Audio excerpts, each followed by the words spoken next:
Ibu, jasamu akan kukenang selalu. 9 bulan engkau telah mengandungku dan menyapihku. Aku belum bisa membahagiakanmu, Ibu. Hanya untaian puisi ini sebagai balas kasih Ibu selama ini. Terima kasih, seperti itu. Oke, geng Merah Putih, welcome back to the one and only podcast Guru. Yeay.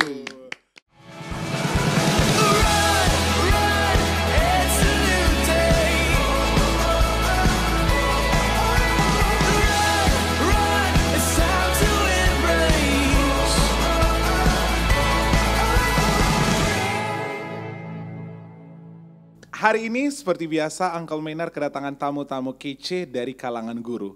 Dan pada kesempatan kali ini seorang guru yang dulunya tidak pernah bermimpi untuk menjadi seorang guru.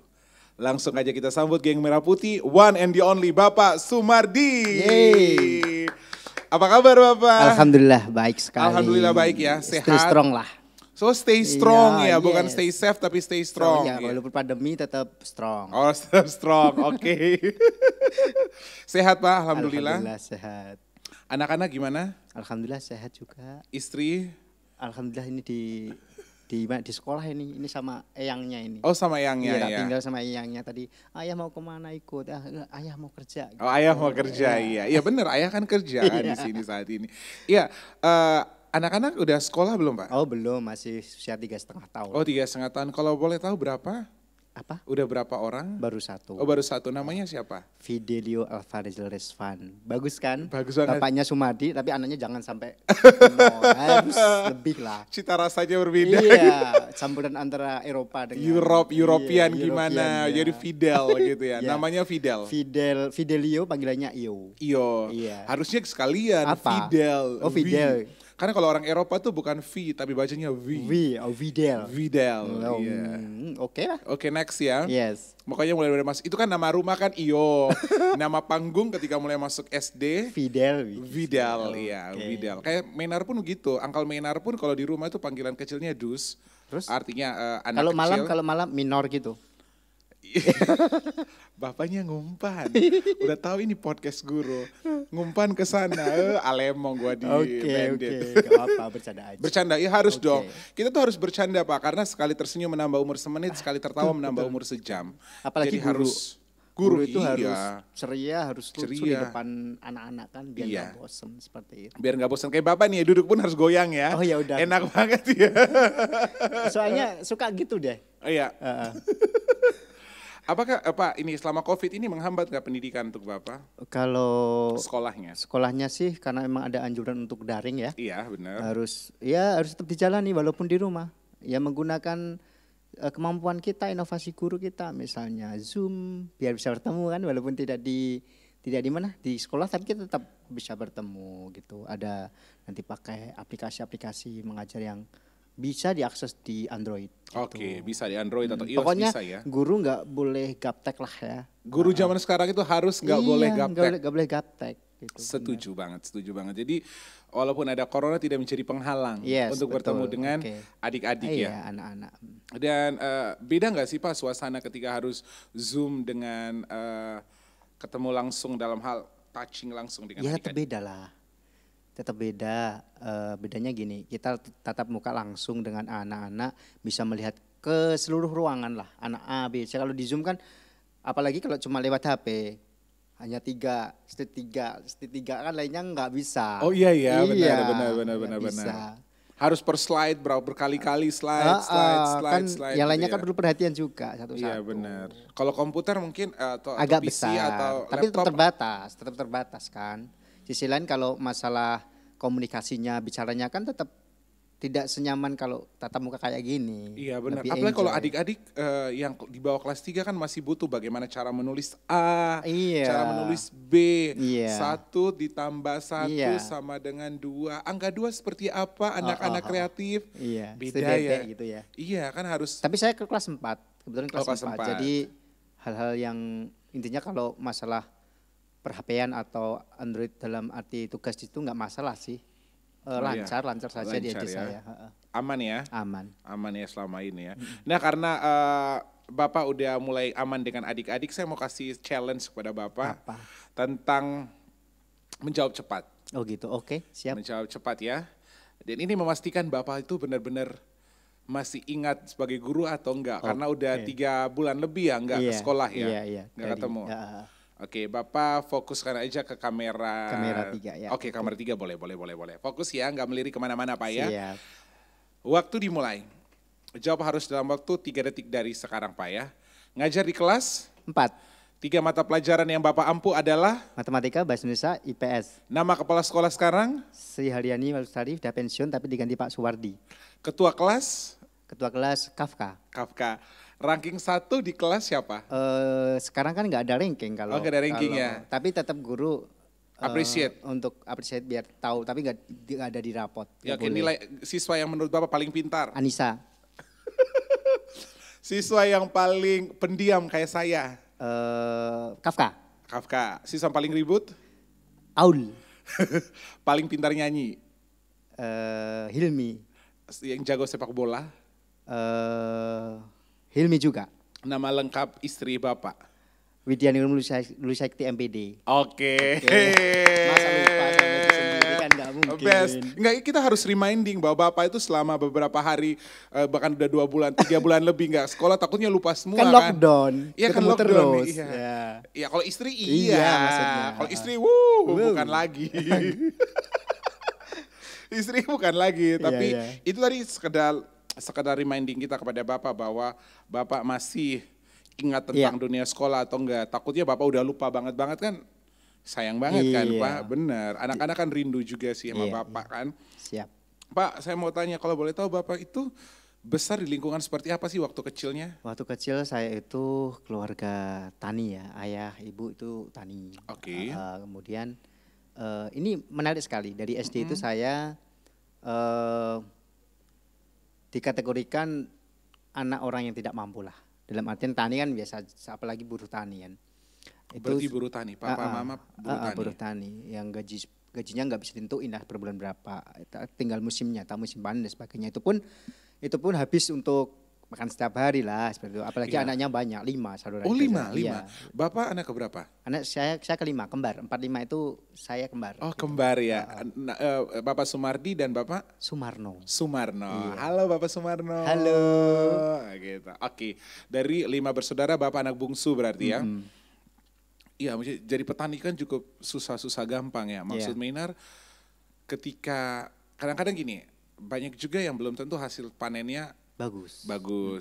Ada yang cuma bisa sampai bayar pupuk doang. Iya betul. Ada yang bisa makan, aduh pas banget. Apalagi pas banjir. Kan dekat Bengawan Solo rumah saya. Oh rumah dekat Bengawan Solo, oke. Terus seperti apa Pak? Ya kalau tiap musim hujan pasti banjir. Bahkan dulu pernah sampai di dalam rumah. Berarti yang hampir panen tuh dilibas kena air banjir. Udah nggak panen lagi. Ya itu susahnya petani seperti itu. Jadi mari kita hargailah Bapak kita walaupun petani, tapi kita hargai, kita buat bangga mereka bahwa walaupun kita sebagai anak orang petani, tapi kita bisa lebih dari yang lain gitu. Dan itu terbukti saat ini dong Bapak lakuin. Alhamdulillah ya. Saat ini, tapi kan ada proses kan Pak. Makanya saya mau bertanya dulu, waktu SD gimana Pak? Waktu SD itu 1 minggu saya itu cuma dikasih uang jajan itu ketika olahraga. Dulu waktu itu 500 rupiah. Udah gede banget, udah bisa makan gorengan. Iya gorengan, es gitu, es lilin kayak gitu. Es lilin udah bahagia kan. Pada waktu olahraga. Terus SD. kalau gak waktu olahraga cuma saya dikasih bekal orang tua itu air mineral, tapi air mineral dari aqua gitu dimasukin air. Ya air rumah, dari rumah Nah, gitu ya. 1 botol gede itu berdua gitu. Ya nggak apa-apa, berarti mineralnya itu dari kasih sayang ibu. Iya betul sekali. Beda dong, itu Iya, lebih iya. tinggi loh nilainya. Dan kali ini Uncle Minar juga udah punya foto Bapak waktu SD. Oke. Kita akan lihat ini foto Bapak waktu SD. Nah, ini dengan ibu guru ya? Iya. Ini satu kelas. Satu kelas. Kira-kira SD kelas berapa Pak? Ini kelas 2. Kelas 2 ya. Bapak yang mana? Saya yang gini. Oh, jadi belum tren cibi-cibi itu belum ada, Bapak udah duluan ya. Itu nggak tahu ngalamun baiklah. kamera atau apa gimana itu. Udah ada lah ya, Iya. ada. Oke. Ini satu kelas semua ya? Satu dua. kelas. Ibu kalau boleh tahu gurunya namanya siapa Pak? Bu Sulastri. Sulastri. Masih ada sampai sekarang? Sudah meninggal. Oh sudah meninggal. Bu terima kasih udah mendidik generasi muda yang sangat berprestasi hingga bisa melahirkan seorang Bapak Sumardi. Amin. Amin ya.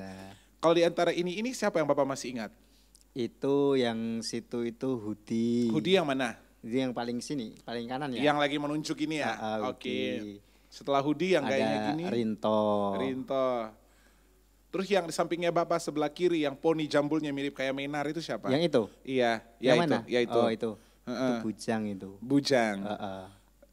Terus Menar harus Bujang juga gitu ya? Iya Bujang Fitri Untoro namanya dulu. Bujang. Anaknya guru juga. Anaknya guru. Masih keep in touch sampai sekarang? Iya. Masih Dia itu ketua kelas dulu, gak gede, paling gede sendiri. Iya kelihatan sih ya, Terus, nah yang cewek-cewek masih ada yang diingat nggak Pak? Cewek-cewek masih, ada Ella, ada Yuli, ada Tri, ada... Yang samping guru persis siapa? Itu Lina. Lina. Kalau yang di sampingnya Lina lagi siapa? Rika itu. Oke, yang paling ujung sebelah kanan itu siapa Pak? Paling ujung? Itu Tri. Masih ingat ya? Masih. Emangnya masih ketemu atau ada arisan? Karena gini, kalau grup WA ada di grup SD grup WA SD. Tapi kan namanya kenangan SD itu yang paling terkenang menurut saya. Iya sih. Daripada daripada SMP, SMA. Saya lebih terkenang SD. Karena di situ seorang murid sangat merindukan sosok guru gitu loh ya. Iya, sangat guru. Dulu itu kan guru mau udah masuk di halaman dibawain sepedanya kayak gitu pegangin tasnya. Iya enggak gitu. benar bikin kangen ya Pak ya masa-masa itu. Kemudian Uncle Menar juga punya foto selanjutnya. Nah, ini luar biasa banget nih. Bapak yang mana ayo yang pegang kantong hitam. Iya betul.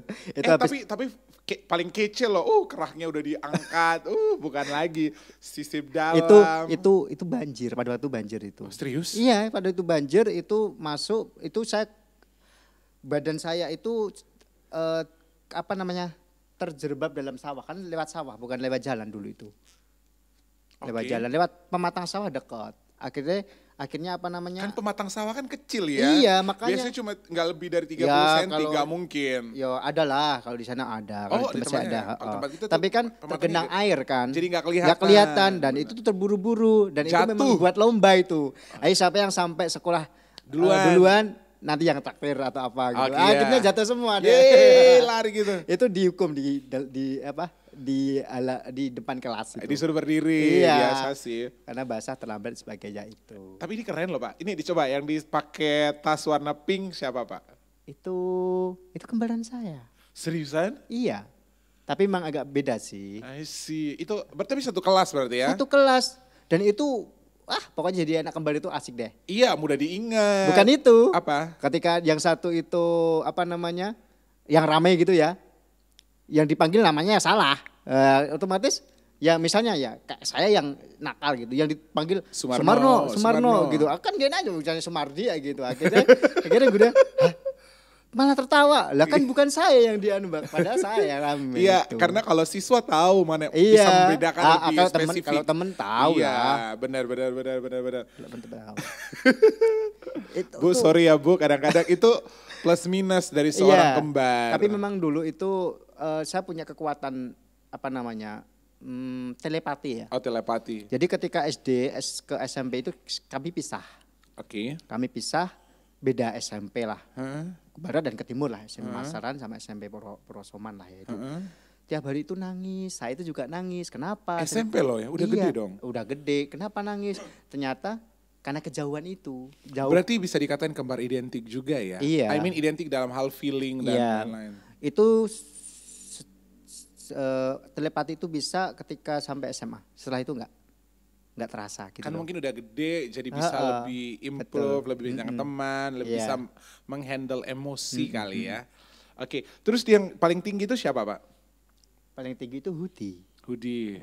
Terus yang posenya bagaikan model ini Sorry. dia udah kece loh Pak. Ini Udah, celananya ada yang panjang, ada yang pendek, udah keren banget. Perpaduan warnanya bagus loh. Itu Surya itu. Terus, ini paling menarik loh Pak. Dulu zaman kecil itu kita nggak pernah lihat bahwa resleting celana itu kebuka itu hal biasa. Hal biasa zaman dulu itu. Iya. Ya memang karena mau beli baru kan nggak punya uang kan, pakai aja. Dan perhatian orang tua terhadap pendidikan dari dulu sama sekarang kan beda.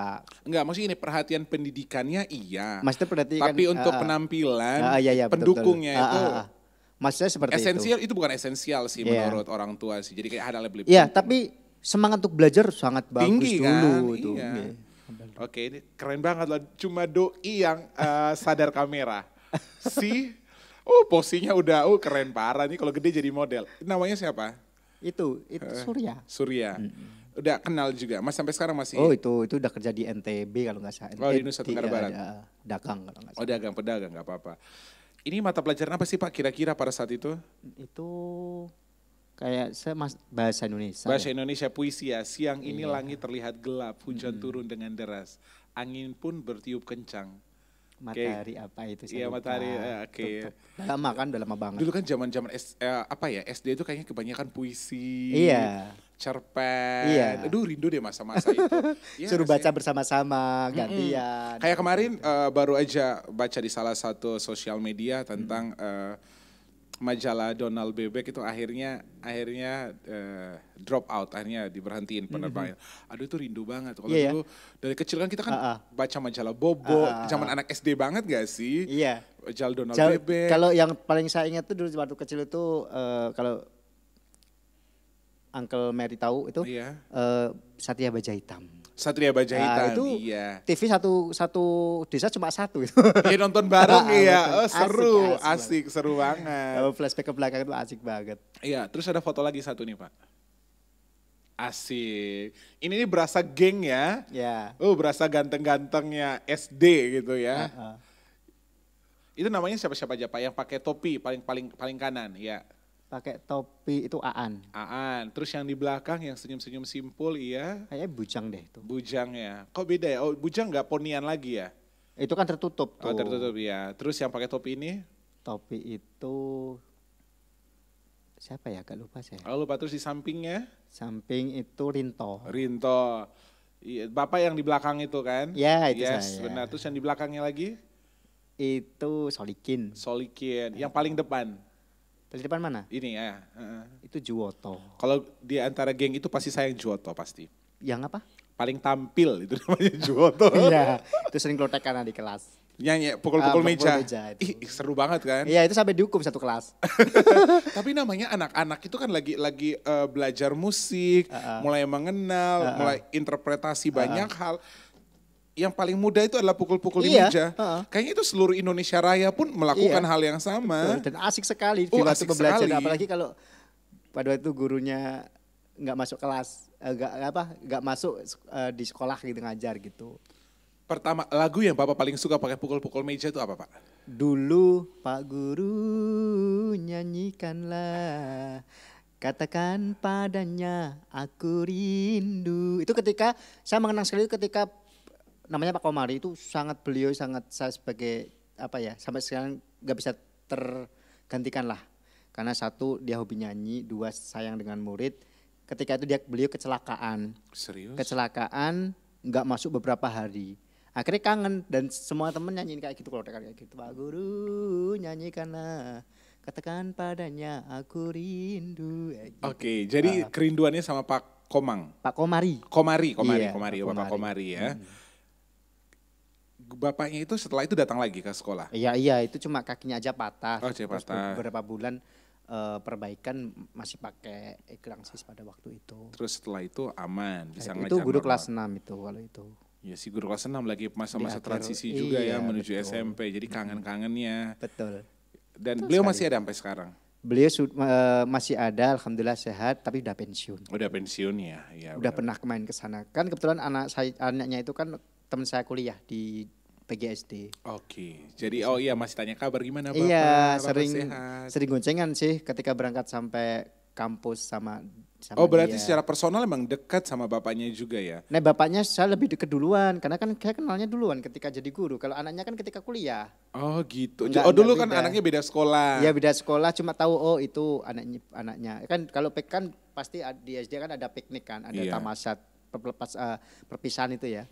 Ya itu oh itu anaknya Pak Komari itu. Biasanya Nah, kalau anak-anak guru kan lebih-lebih ala-ala eksklusif iya ya. betul. Kayak jaim-jaim untuk gambar gaul. Iya. Siapa lo? Sorry bapak gua guru kali. Tapi enggak kalau Pak Komari orangnya baik. Bapak Komari anaknya? Anaknya ya Ya gitu deh. Ya gitu dah. Oke, dari melihat Bapak Komari, terus ada Ibu Guru dan akhirnya Bapak mulai dari ibarat kata akhirnya kepingin menjadi seorang guru Itu ketika SMA ya. SMA. SMA itu kan sudah kelas 3. Saya kebetulan jurusan IPA. Kebetulan saya juga jurusan IPA sih. Iya. Dulu kan masih ada PMDK tuh. PMDK itu kayak penyaluran bakat tanpa tes gitu loh. Oke. Nah, itu harus milih, harus ngumpulin salah satunya adalah nilai rapot kelas 1 sampai kelas 3 seperti itu harus minimal 8. Pokoknya syaratnya itu. Kemudian setelah itu pengumuman, saya ngambilnya gini. Ini saya ngambil apa ya? Saya sebenarnya gini, saya kuliah enggak ya? Soalnya saya lihat dari mohon maaf sih bapak saya seorang petani, saya masa aja udah kesusahan apalagi kuliah apa bisa gitu. Tapi saya yakin lah penting daftar dulu seperti itu. Coba dulu. Coba dulu lah. Nah dicoba, alhamdulillah nggak lolos.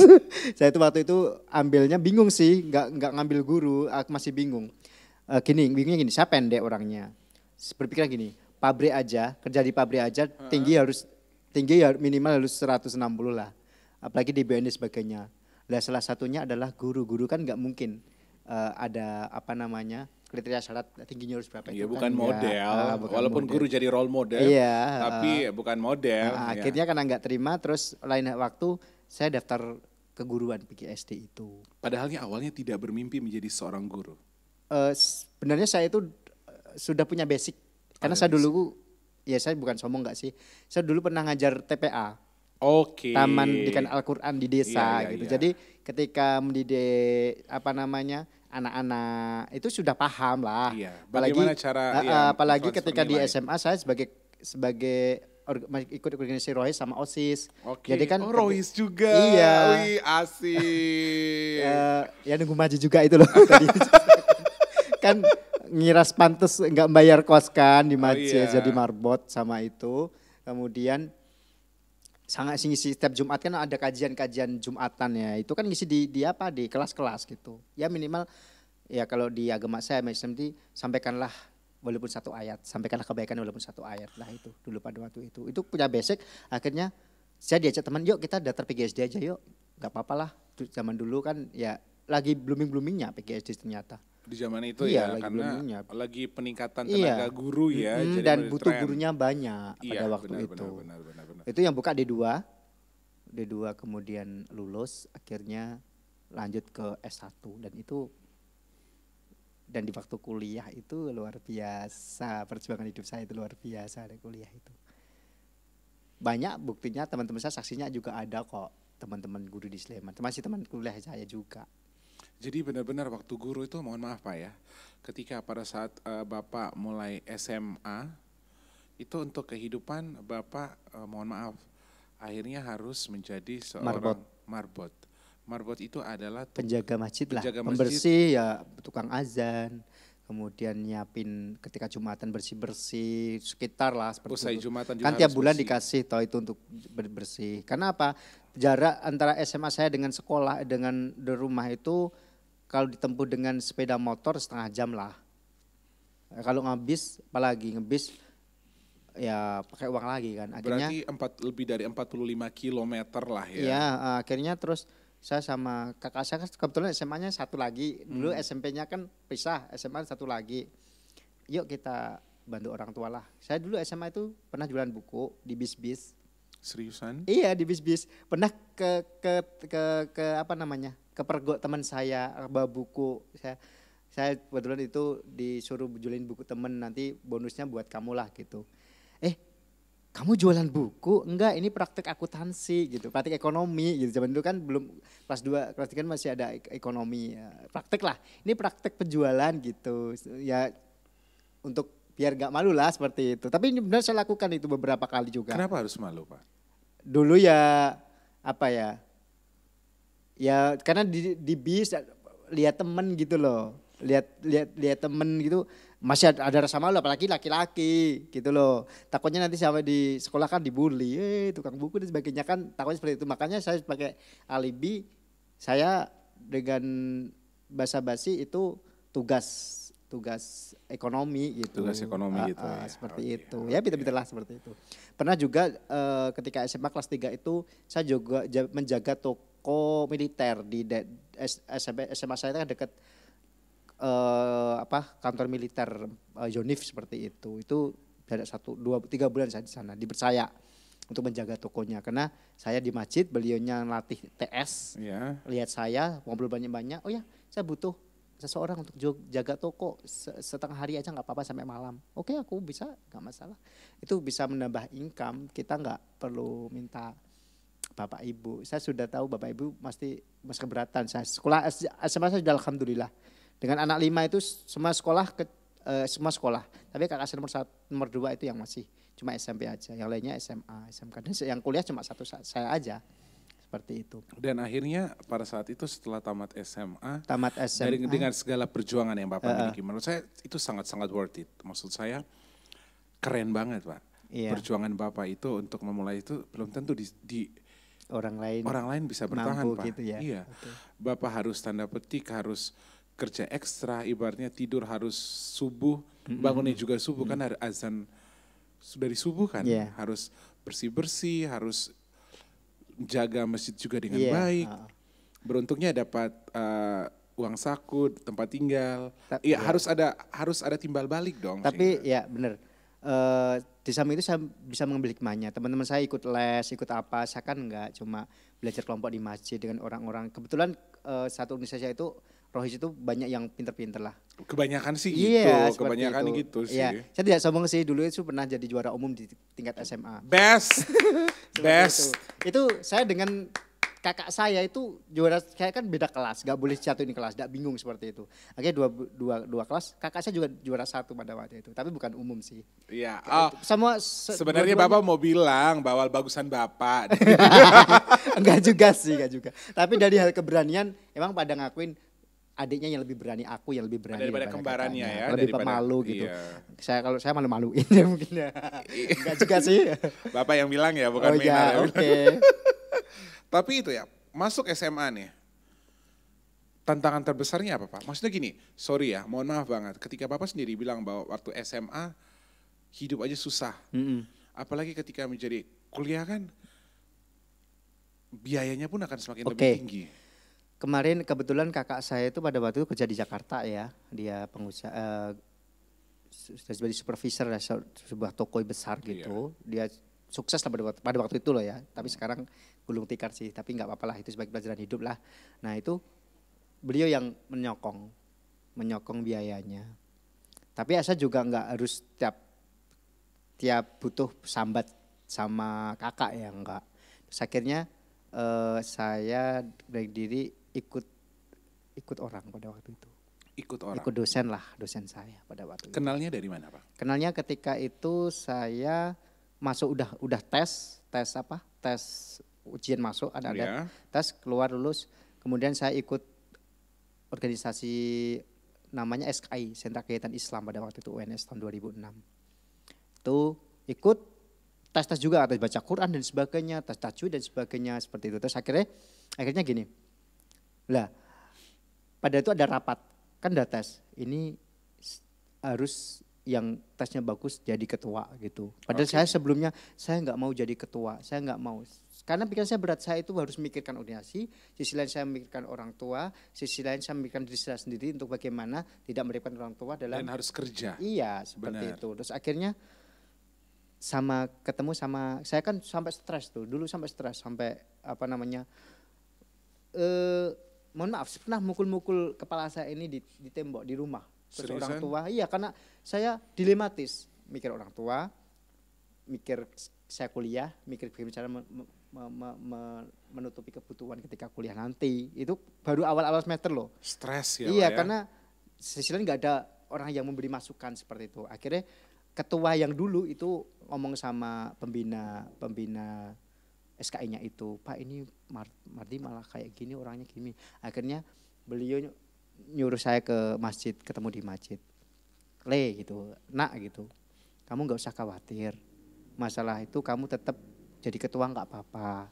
Nanti apapun programnya, karena Bapak sebagai pembina itu programnya saya dukung terus kok gitu. Gimana apa yang dimasalahkan biar dipikirkan. Saya cita gini, orang tua cita gini-gini. Pokoknya saya itu kuliah nggak boleh mengecewakan seperti. Pokoknya tidak menuliskan orang tua seperti itu. Ya udah, kamu ikut saya aja. Ya itu, kamu ikut saya aja, tidur di rumah saya. Ya nanti kalau Bapak ada hal-hal yang perlu dibantulah sebisanya nggak apa-apa. Tapi Bapak nggak bisa ngasih uang jajan ya. Makan nggak masalah, tidur nggak masalah di sini. Kalau ya Pak saya siap gitu. Akhirnya 4 tahun. Awalnya 2 tahun kan D2 toh. Terus wisuda kan. Wisuda itu saya nggak nggak didatangi sama nggak dibarengi sama orang tua, nggak ditemani sama orang tua. Iya. Yang nemenin? Nggak ada pada waktu itu. Sendiri? Iya. Kembaran? Ada dua. Saya punya teman sama orang tuanya nggak mau. Saya nggak mau datang. Soalnya apa? Baru lulus D2, belum jadi apa-apa. Terus orang tua malu kalau pergi ketemu sama orang-orang kayak gitu kan, tahu sendiri orang dari mana saja tahu malu. Sendiri aja, ya udah Pak saya sendiri aja apa-apa pada waktu itu. Ya udah, terus saya kenal juga bapaknya teman saya. Melihat saya duduk gitu sendiri setelah prosesi pengalungan gitu ya, sudah itu. Loh, mana bapaknya? Oh enggak mau hadir, sibuk di sawah sampai seperti itu. Yaudah yuk foto-foto sama saya gitu. Akhirnya diajak foto-foto untuk memiliki kesedihanku pada waktu itu seperti itu. Terima kasih Om, terima kasih. Gitu. Itu teman.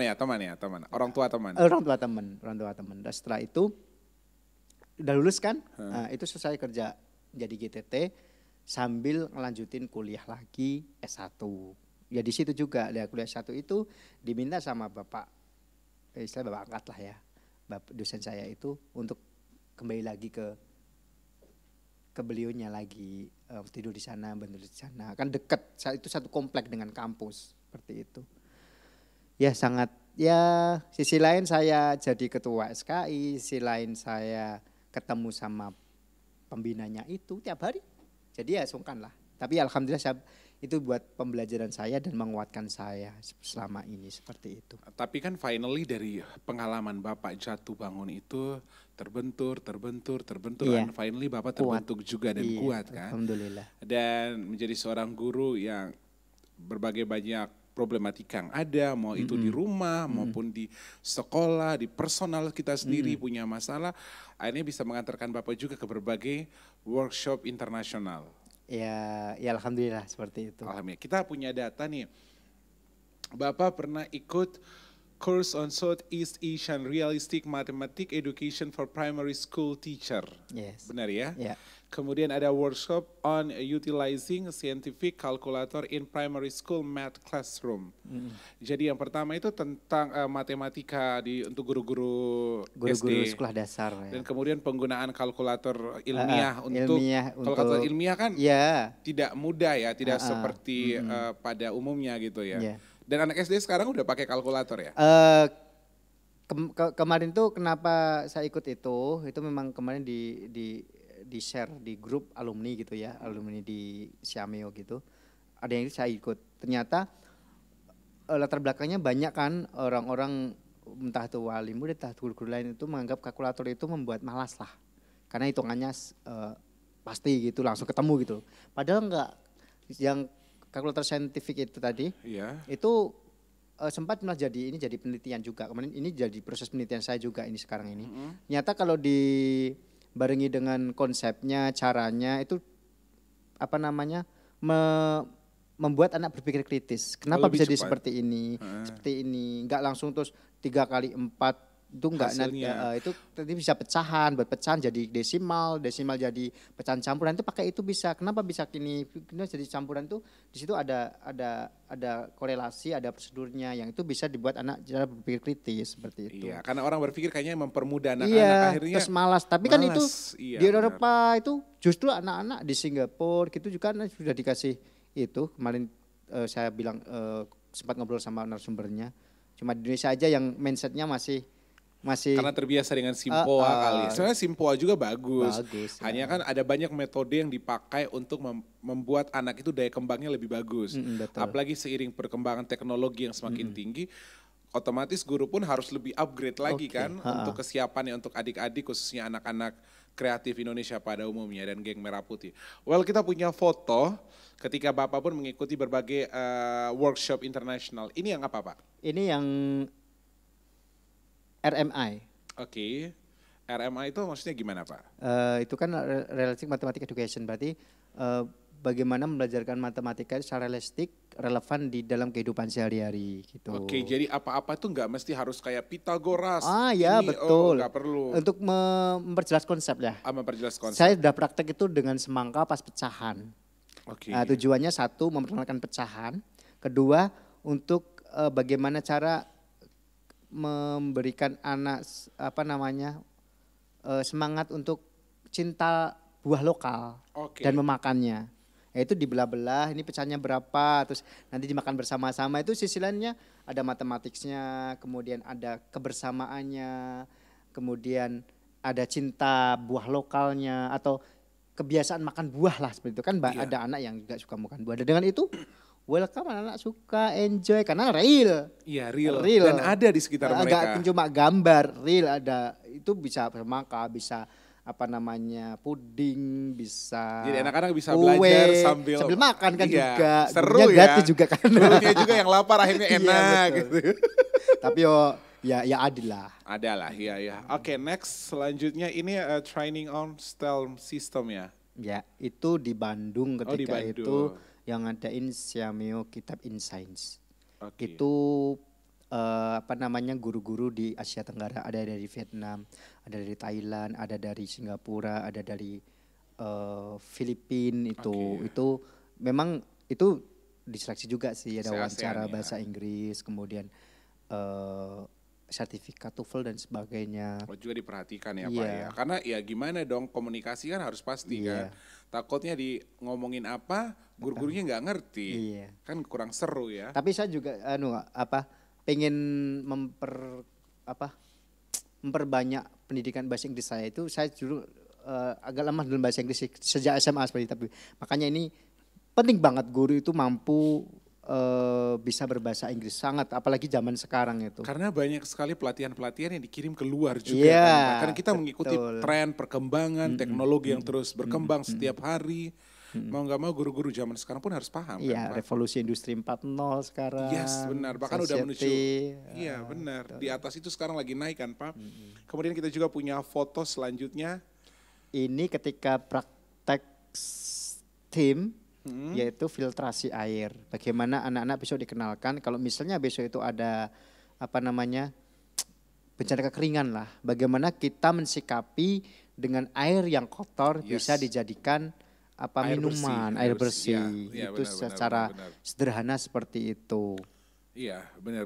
Karena beberapa kali Menar juga udah pernah lihat bagaimana ketika air sungai itu kotor harus disaring menuju ke tempat yang disediain melalui batu-batu, dilapis-lapis. Akhirnya dia tersteril dengan sendirinya dari yang coklat pekat agak jernih gitu agak jernih kuning sampai pada bersih jernih. Seperti itu. Udah saya praktekkan di sekolah itu dan anak-anak sangat excited sekali. Mereka excited ya, excited banget. Ya karena mereka ini bisa berimajinasi. Bisa berpikir kritisnya muncul lah. Ini kok nggak bening-bening ya, kenapa? Apakah lapisannya itu kurang atau lapisnya yang pasir di bawah atau yang kapas di atas itu kan nanti ada beberapa indikator, ada beberapa eksperimen yang ini lapisnya gini, ini mana yang paling jernih itu berarti yang bisa ini yang dipakai.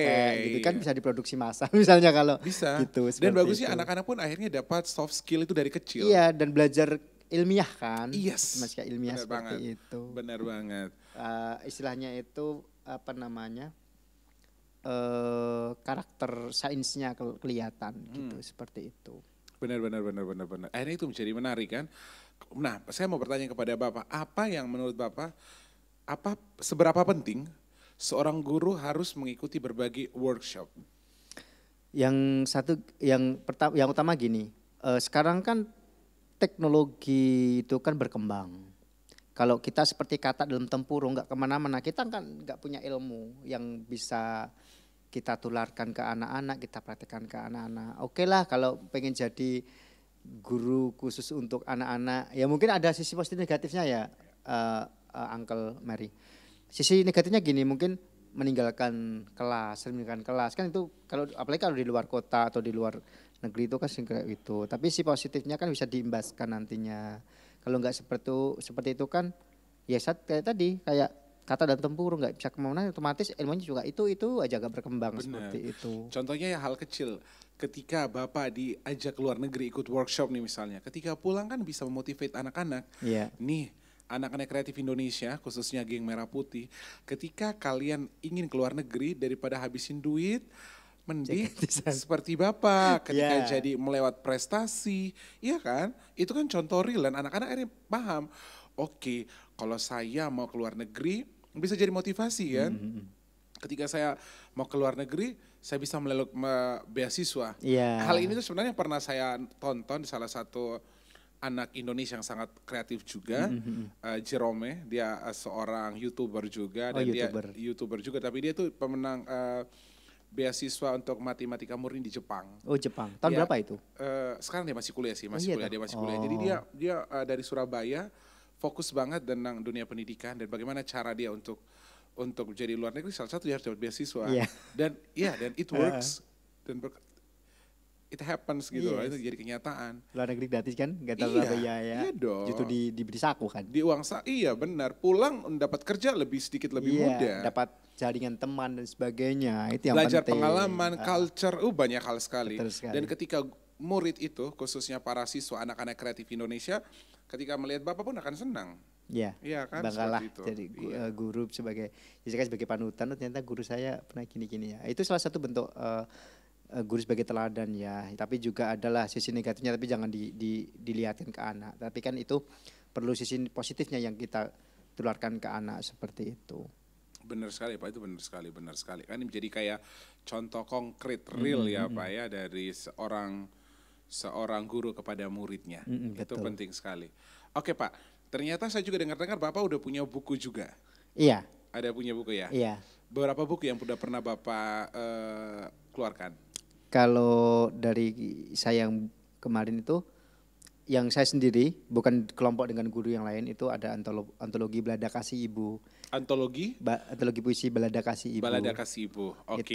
Itu untuk saya persembahkan untuk ibu saya yang sudah almarhumah seperti itu. Bagaimana di situ kan ada puisi itu kan cerita dari mulai saya dalam kandungan, kemudian ketika kecil, ketika ditinggalkan sama ibu. Jadi ada alur ceritanya seperti itu. Dibuat dalam bentuk puisi. Puisi, betul. Antologi puisi Balada Kasih Ibu.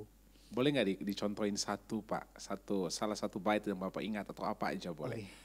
Ibu, jasamu akan kukenang selalu. 9 bulan engkau telah mengandungku dan menyapihku. Aku belum bisa membahagiakanmu Ibu. Hanya untaian puisi ini sebagai balas kasih Ibu selama ini. Terima kasih, seperti itu. Keren sekali. Itu antologi puisi ya, iya, untuk Ibu. Puisi, betul. Setelah itu buku selanjutnya apa lagi ya Pak?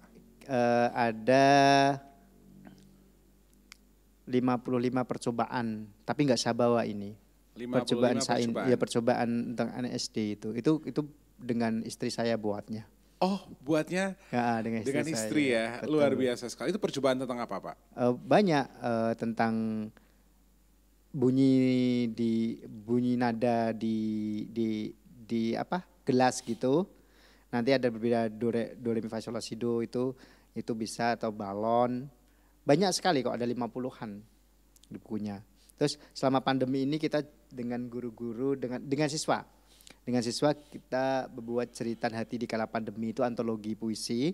Itu dari anak-anak, kemarin ada berkaitan dengan pandemi ya. Kan di rumah terus kan belajarnya, terus dituangkan ke dalam puisi, kemudian dijadikan dengan guru, jadikan antologi puisi dengan anak-anak. Jadi ini merupakan hasil karya anak-anak, rangkuman dari puisi-puisi terpilih anak-anak kreatif Indonesia, akhirnya dibuatlah dalam bentuk buku. Itu murid saya dengan murid saya. Oh, murid ya. Murid Bapak saya. sekaligus editor lah ya untuk Iya. melihat tipenya, Kurangnya, ya di mana betul. harus ada sedikit ditambahin Iya, kayak gitu. Ya. biar menarik lah ya. Tapi tanpa mengurangi esensi Iya, anak-anak itu ya. tetap ada apa namanya yang disampaikan anak itu fakta gitu, jadi original gitu. Dan bahasa anak-anak itu kan berbeda, Iya. tulus, murni, Iya. tanpa embel-embel kayak gitu-gitu Iya, kan. betul. Jadi berbeda. Kemudian Bapak juga bawa buku nggak hari ini? Iya ada. Ada ya, boleh kita tunjukkan. Kalau ini itu kumpulan dari berbagai guru kalau ini. Iya. Ini antologi Tirasa Corona. Setiap guru membuat 3 puisi tentang corona. Terserah tentang pembelajarannya atau tentang apa seperti itu. Ya ini ya, oke. Jadi ini puisi juga. Antologi puisi ya. Ya masih proses itu pembelajaran di kala pandemi itu baru proses apa namanya di penerbit gitu. Oke. Tinggal itu. Ini yang antologi puisi Trirasa Corona. Berarti setiap guru itu memiliki 3 puisi. Iya, 3 puisi. Ya, oke 3 puisi ya. Ada langsung, aduh ini nih bagus banget loh. Sekali buka langsung belajar. Itu punyanya Bu Dede. Kalau punya Iya. saya di halaman berapa saya lupa. Belajar di rumah. Iya. Sama Ruang Siar Guru pun ada program Apa? belajar dari rumah. Oh gitu. Jadi anak-anak kreatif Indonesia tidak perlu lagi untuk saat ini tidak ke sekolah melainkan di rumah. Di rumah. Dan kita menyiapkan materi. Oh gitu. Iya. Bisa diunduh di mana itu? Di Ruang Siar Guru. Oke. Semua pelajaran ada Pak. Dari Kelas berapa itu? Kelas 1, 2, 3, 4, 5, 6. Oke. Ada juga pelajaran agama, bahasa Indonesia, IPA, matematika, lengkap. Bapak harus join dari bersama kami. Sip pokoknya nanti. Oke Pak ya? Saya share ke anak-anak. Siap. Kalau yang buku selanjutnya itu apa Pak? Ini Corona Minggato. Ini bahasa Jawa. Tapi Corona Minggato itu artinya Corona pergilah gitu. Ini juga dari antologi dari beberapa teman guru kalau ini. Ini berkaitan dengan geguritan itu puisi Jawa gitu ya. Masih tentang puisi kalau ini antologi. Antologi Corona Minggato ini saya promokan. Bisa ya. Kalau mau beli bisa dapat di mana Pak? Bisa di saya, bisa di Agung Fendi Setiawan Bisa sebagai ya. foundernya seperti itu. Oke Pak. Last question Pak. Oke. Hal yang paling membahagiakan Bapak menjadi seorang guru? Ketemu anak-anak, kemudian dapat merubah sikap anak yang tidak menjadi baik, kemudian mencerdaskan anak-anak yang belum paham jadi paham. Kalau mencerdaskan anak sudah pintar sih nggak masalah, itu nggak begitu tantangan ya. Tapi yang belum paham menjadi paham dan bahkan sampai membekas di hati itulah jadi salah satu tolak ukur tantangan ya, guru seperti itu. Dan yang penting jadi guru itu bisa bermanfaat pada orang lain. Bahkan guru itu kalau di masyarakat pun jadi tua RT, jadi apa yang disebutkan seperti itu kan biasanya diperanankan seperti itulah itu. Bisa jadi manfaat untuk orang lain ya Pak ya, itu pastinya ya. Itu kebahagiaan yang nggak bisa diukur, nggak bisa dibeli dan bisa dihargai dengan duit Pak ya. Iya, kepuasan lah. Iya. Kepuasan seperti itu. Itu kepuasan ya. Iya. Jadi pertanyaan yang paling terakhir Pak, Bapak jatuh cinta dari guru itu sebenarnya sudah ada di hati kecil Bapak ya? Sudah ada. Betul. Dan Bapak sangat menikmati pekerjaan Bapak menjadi seorang guru? Insya Allah harus menikmati lah. Harus menikmati ya. Karena saya selalu percaya guru itu adalah matahari untuk sebuah negara. Iya, siap. Mampu menjadi penerang di seluruh kegelapan. Karena dengan adanya pendidikan, sebuah negara akan menjadi negara yang sangat-sangat maju dan berkembang. Yeah. So Bapak Sumari, thank you so much untuk sama-sama. kehadirannya. Terima kasih udah datang berbagi waktu, berbagi ilmu, sharing dengan kita dan membuat seluruh geng Merah Putih khususnya anak kreatif Indonesia bangga memiliki seorang guru sosok seperti Bapak yang tidak pernah takut untuk jatuh. Iya, siap. Ada hal yang ingin disampaikan Pak? Kepada siapa? Kepada anak-anak saya, kepada murid saya. Walaupun sekarang pandemi dan nanti tahun ajaran baru mungkin masih daring ya kalau itu. Tetap semangat belajar di rumah, menjaga jarak, cuci tangan selalu ketika keluar rumah maupun makan dan sebagainya. Hindari kerumunan, yang jelas I love you my student and semoga kita dapat bertemu kembali di kelas dan mudah-mudahan corona segera sirna dari muka bumi ini biar seperti biasa normal lah, new normal gitu. Amin. Terima kasih. Oke, terima kasih Bapak Sumari untuk sharing-sharing yang sangat luar biasa. Dan geng Merah Putih sekali lagi Uncle Menar ucapin terima kasih yang sudah nonton. Dan Uncle Menar berpesan kepada seluruh geng Merah Putih dimanapun Anda berada untuk selalu stay safe dengan cara mencuci tangan pada saat sebelum dan sesudah melakukan kegiatan. Tidak lupa menggunakan masker pada saat berpergian dan pastikan selalu tongkrongin channel kesayangan kamu Ruang Siar Guru khususnya program podcast Guru. Dan akhir kata, Uncle Menar pastiin untuk teman-teman jangan pernah lupa untuk like, share, and subscribe. Dan Uncle Menar dan Bapak Sumardi pamit, sampai jumpa. Oke.